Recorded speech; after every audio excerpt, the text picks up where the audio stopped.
In 1509, King Henry married his future queen, Catherine of Aragon.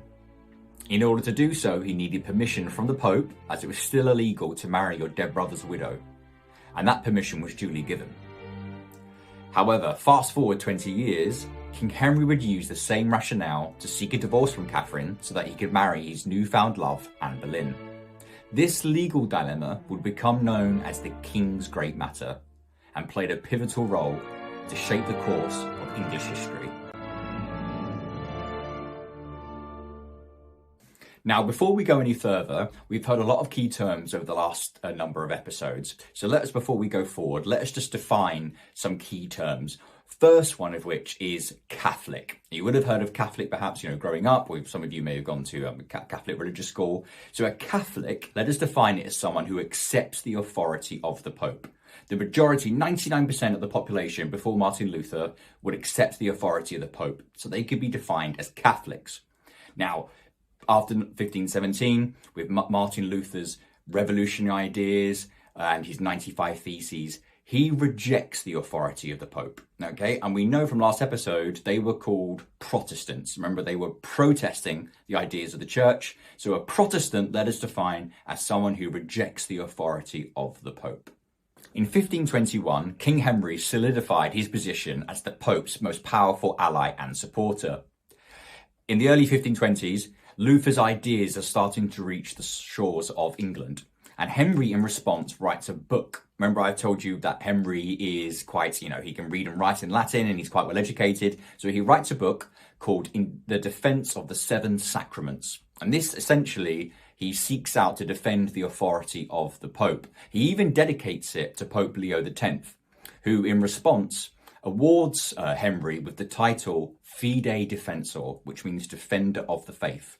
And with that title, if you look at a coin to this day, every single monarch since King Henry VIII has the title Defender of the Faith. So if you look at a coin and you'll see on the outline of the coin on the back, you'll see either an Fide Defensor or an FD. So that FD is the Latin for Defender of the Faith.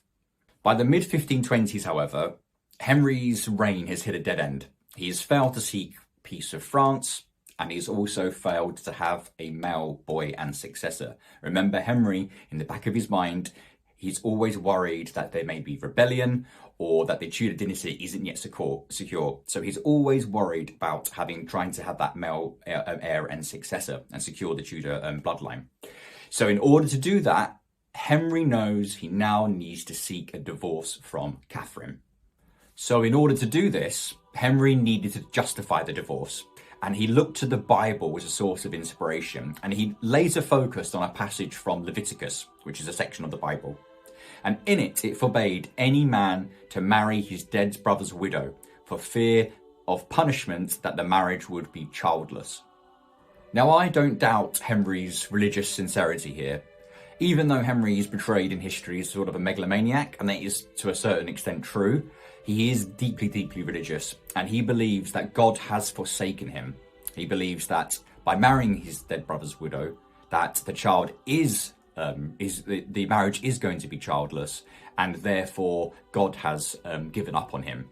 So in order to seek this divorce, there's only one person who can give its rubber stamp of approval, and that is the Pope. The Pope is in charge of religious matters as the head of the church across Christendom. So that if kings want to get divorced or permission to marry, it must go to the big boss, and that is the Pope, who's the head of the Catholic Church.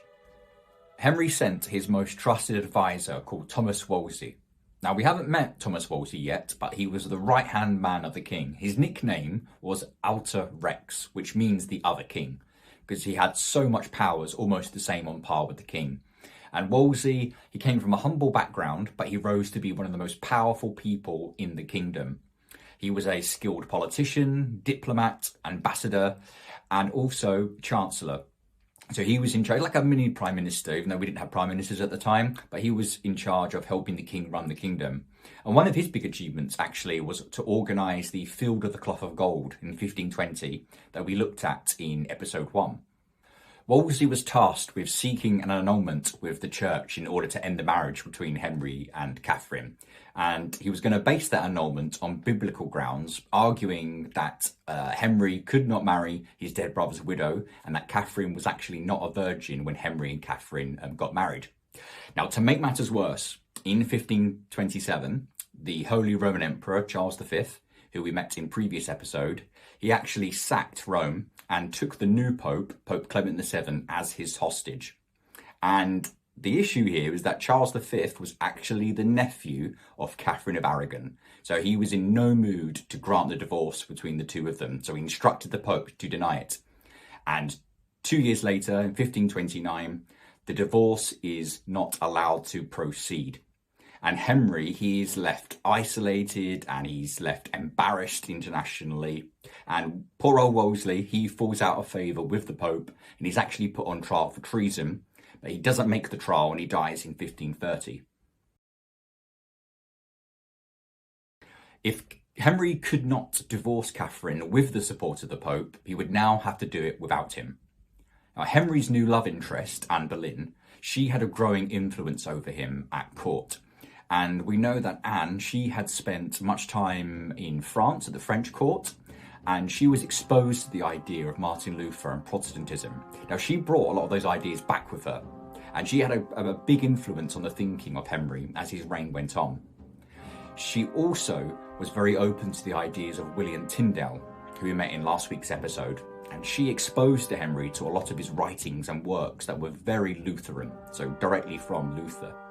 And together, they would sit down and read from William Tyndale's work, but also from the New Translated Bible. And one phrase in particular jumped out at Henry. "The king is in the room of God, and his law is God's law." What this meant was that every subject in the kingdom, even the churchmen, were under the absolute power of the king. In Tyndale's view, every king throughout the land should be free of papal jurisdiction. And the light bulb had gone off in Henry's head. He had now found a justification for sidelining the Pope. Henry wasted no time.